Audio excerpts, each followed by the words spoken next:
Trump is betraying the people of the Central Valley.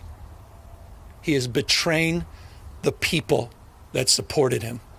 Tonight, California Governor Gavin Newsom is suing the Trump administration, trying to block the president's sweeping tariffs. And another governor here in the West is closely watching this legal action. Right now, I don't have anything to share about our strategies, but we'll be looking at what California is doing, thinking about what we can be doing here. We want to protect our businesses. And good evening, everyone. Welcome to West Coast Wrap. I'm Alex Savage. California Governor Gavin Newsom says President Trump has overstepped his authority with his tariffs on a broad range of countries. Newsom says the resulting trade war is damaging California's economy.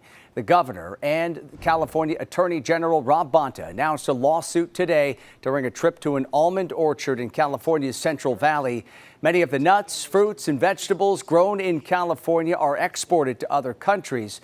Newsom and Bonta say the president's trade policy is unconstitutional and is ruining businesses.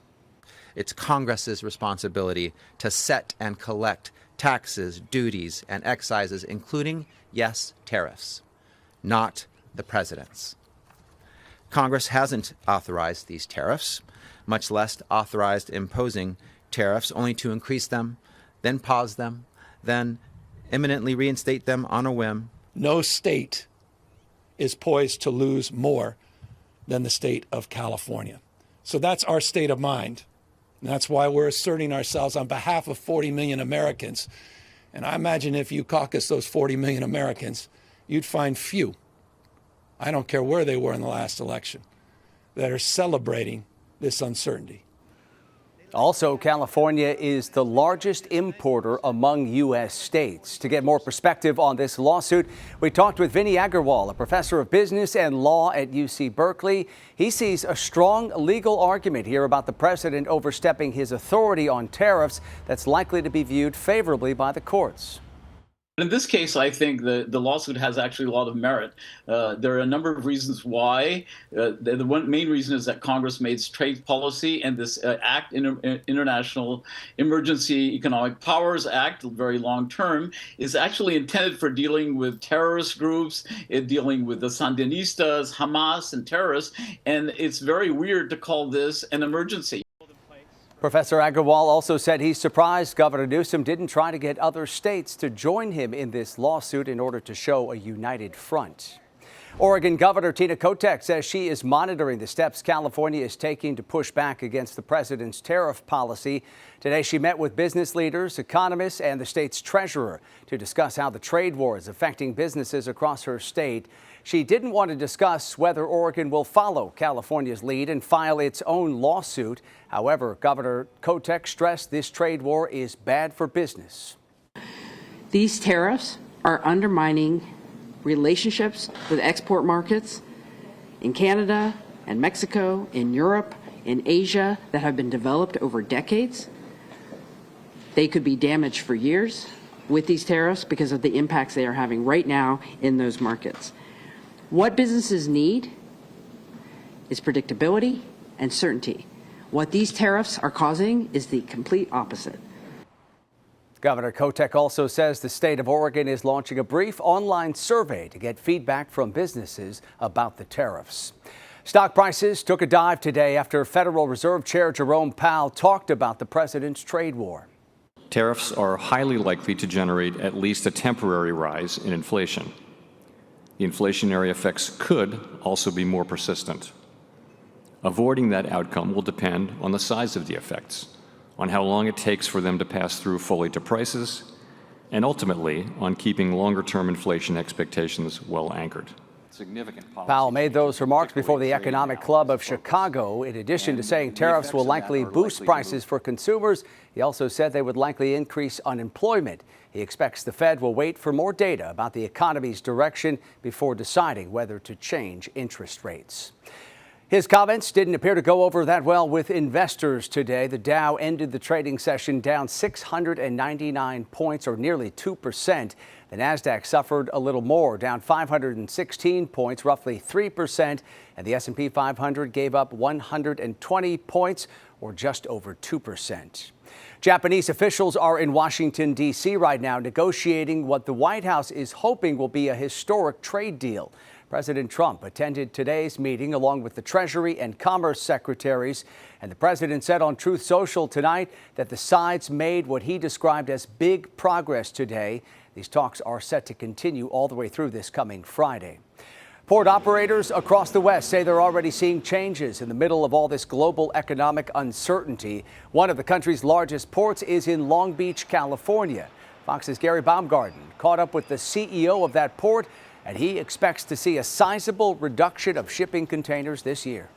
While President Trump has backed off on reciprocal tariffs for now, and most of the world's economies face a baseline 10% tariff on goods exported to the United States, ports across the country are already seeing an impact on their business. Some are reporting cancellations on scheduled shipments, including the nation's largest, the Port of Long Beach in California, which is expecting major changes to the amount of cargo it receives this year. Right now, we're estimating a 20% reduction in volume for the second half of 2025. The port CEO, Mario Cordero, says the expected 20% reduction accounts for the return of the reciprocal tariffs. As President Trump says, his administration is already negotiating with many countries after pausing the tariffs last week. The uncertainty is still causing a reduction at the Long Beach port, which has already had 17 cancellations. Our concerns about reduction, I think, are going to really start being elevated as we move towards May. As those cancellations begin to pile up at the port, Cordero says it will also lead to fewer jobs and a potential downturn in the economy. When you lose jobs, unemployment goes up,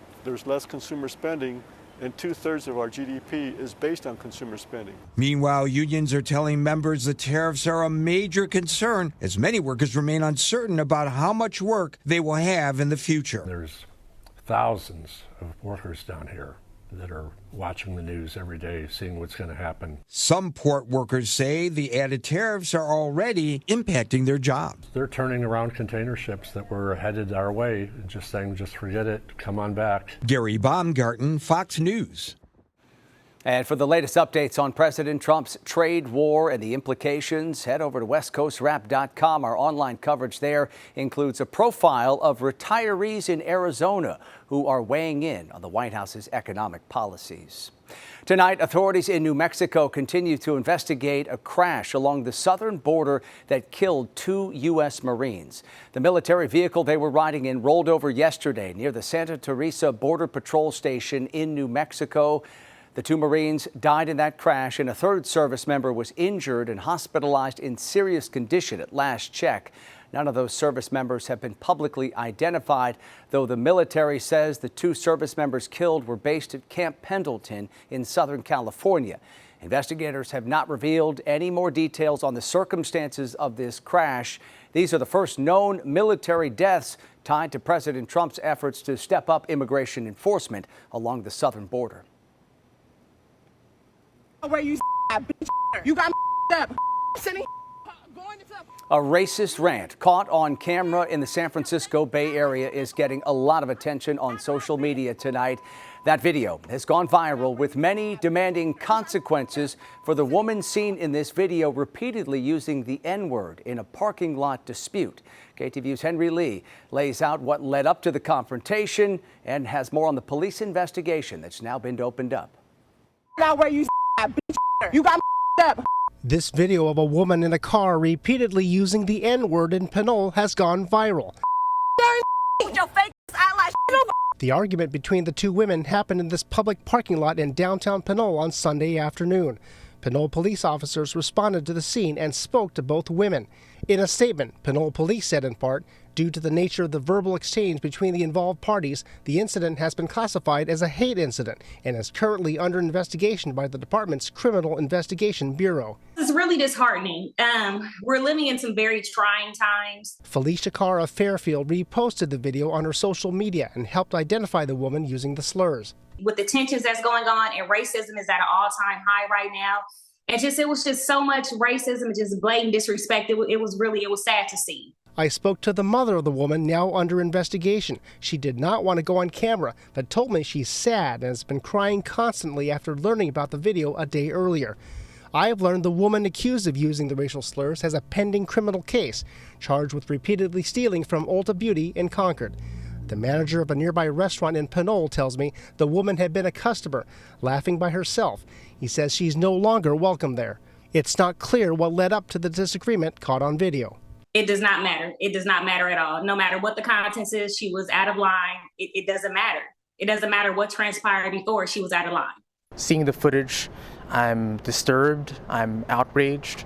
Cameron Sasai is mayor of Pinole. The use of racial slurs, everything from these racist anti-Black rhetoric is not welcome anywhere, but especially condemned in the city of Pinole. It's not a nice word to use and it should never be used. She should definitely be educated on it. Once Pinole police wrap up their case, the Contra Costa County DA will determine whether this woman will formally face charges. In Pinole, Henry Lee, KTVU, Fox 2 News. Coming up tonight here on West Coast Wrap, a driver intentionally plows through the gates at an Arizona police station. The crash caught on camera. Coming up tonight, how officers eventually tracked down this suspect. And in weather, here's a live camera in San Francisco. Lots of cloud cover over the bay. In fact, a bit of a cool down that will continue into the Thursday forecast. We'll have the update coming up after the break. I asked him, I said, "Did you walk all night?" And he said, "No, I slept under a tree." I told him, I said, "You're the toughest 2-year-old I've ever seen," and my kids were pretty tough. Also tonight, a missing 2-year-old shows up on a ranch here in the West. We'll introduce you to the dog who guided him to safety.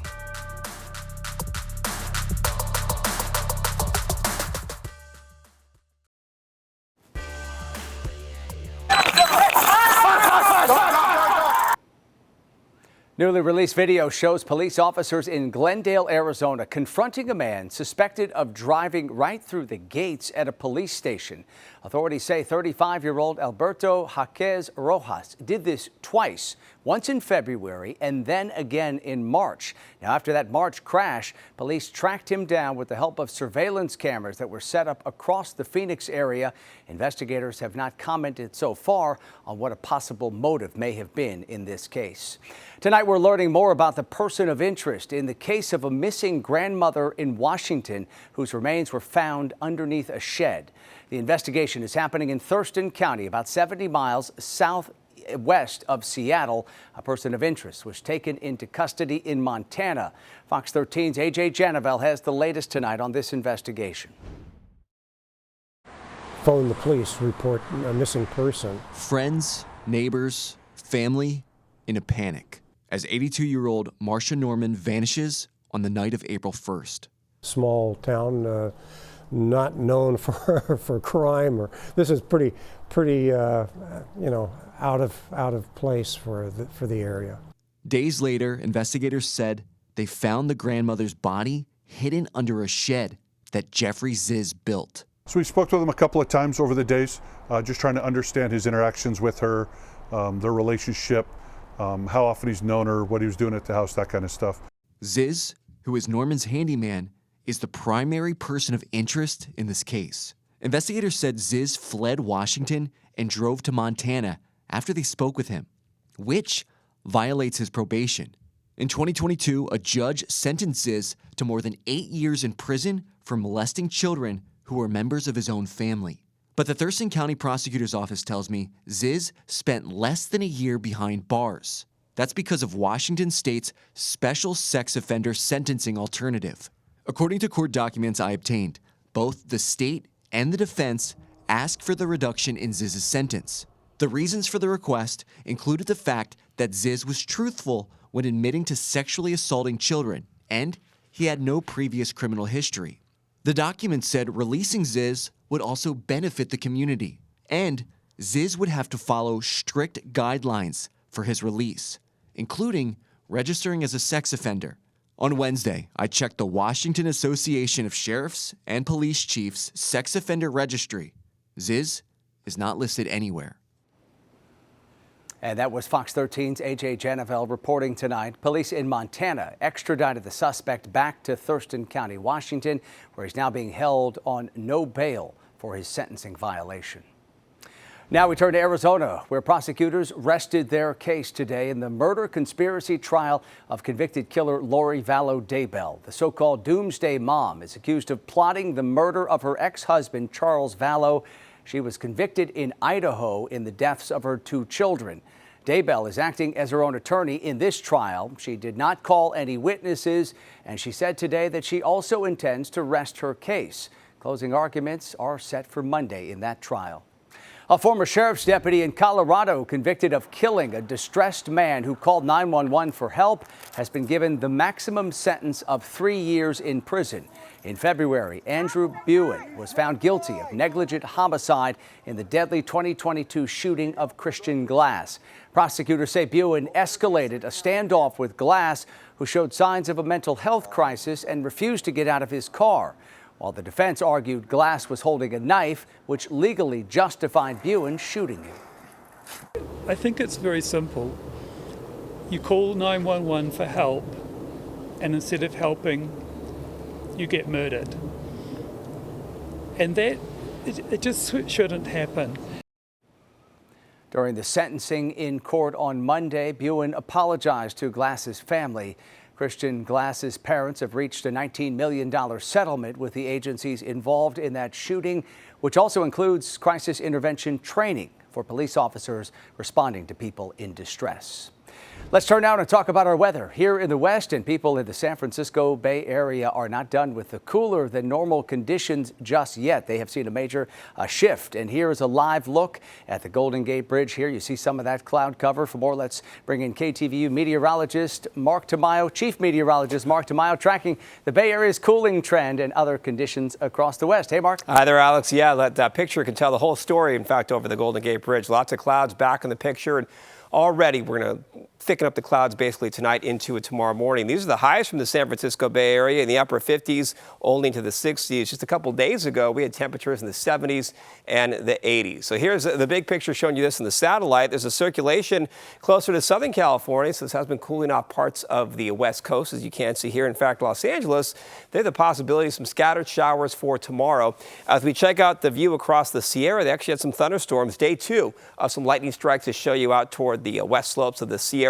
And then as we check out the view moving to the south, not much cloud cover over Phoenix or out toward Albuquerque, but we do actually have high fire danger. So all these areas in red, a red flag, a fire warning, as you can see for the Thursday forecast outside of Phoenix. Take a look at the current numbers right now. It is 81 degrees in Las Vegas, Reno 65, Portland, Oregon 67 degrees, and Seattle in the upper 50s.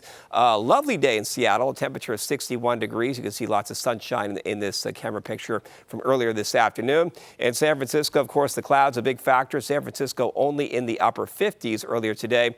And then in Phoenix, lots of sunshine. Temperatures still in the 90s, mid-90s this afternoon with mostly clear skies. Here is the weather story for tomorrow. Sunshine up in Seattle. You can see some cloud cover for San Francisco. Some gusty winds out toward Denver. In fact, fire danger could be increasing out toward portions of Colorado.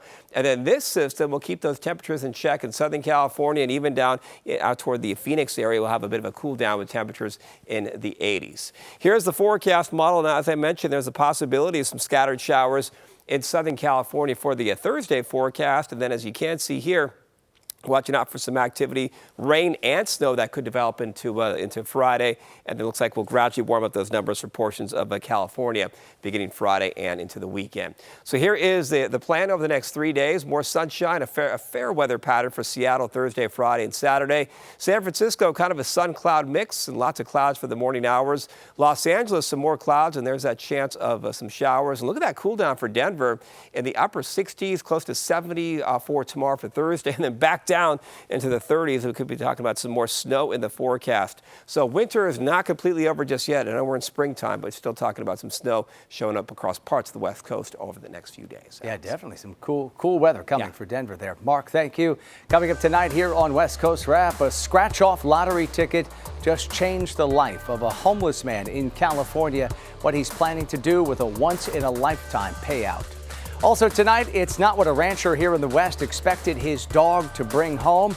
Tonight, he's sharing how Buford, the dog, helped get a lost toddler to safety. And I said, "Did my dog find you?" And he said, "Yep." And I said, "You just followed my dog?" When he goes, "Yep." and the dog brought him back here.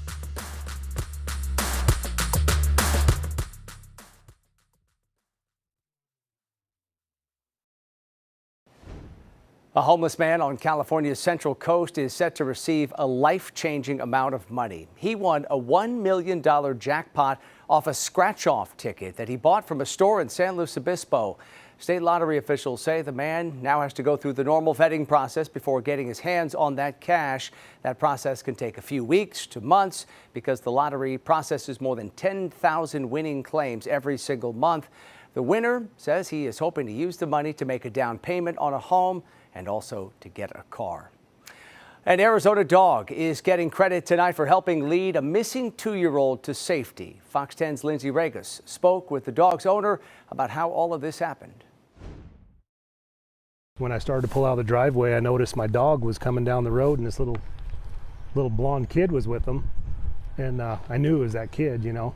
2-year-old Bowden of Seligman walked onto rancher Scotty Dutton's property early Tuesday morning, ending a widespread search effort for the missing boy. I told him, I said, "You're the toughest 2-year-old I've ever seen," and my kids were pretty tough. Bowden was with the rancher's dog, now credited with keeping the 2-year-old safe overnight. His name's Buford. He's a Anatolian Pyrenees dog. He picked him up at least a mile out, so I don't know how far past that he found him, but he hung with him, so brought him back here, so that was good dog. Around 8 a.m., Scotty found the pair standing at the main gate of his property. And that's his track right there. Then when I got the little kid calmed down, I asked him, I said, "Did you walk all night?" And he said, "No, I slept under a tree." And I said, "Did my dog find you?" And he said, "Yep." And I said, "You just followed my dog?" When he goes, "Yep." And the dog brought him back here. Bowden was found 7 miles from his home. He spent hours walking alone through dangerous terrain.